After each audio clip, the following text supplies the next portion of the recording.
महाविकास आघाडी सरकारच्या काळात सुरू झालेली शिवभोजन थाळी योजना सत्तांतरानंतर अडचणीत आल्याचे दिसत आहे।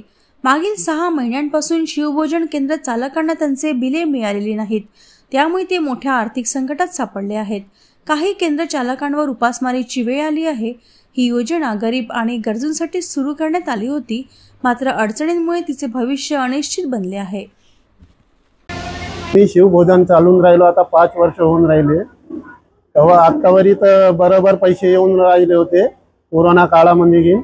आता 6 महिने झाले शिवभोजनचे पैसे एकही रुपया आलेला नाही आहे ना। आता आम्ही किराया माणसाचा खर्च वरच किराणा सामान हे आता पैसे लागते, पण पैसे काही येऊन नाही राहिले। तर आम्ही इकडून तिकडून कर्ज काढून हे चालून राहिलो आम्ही।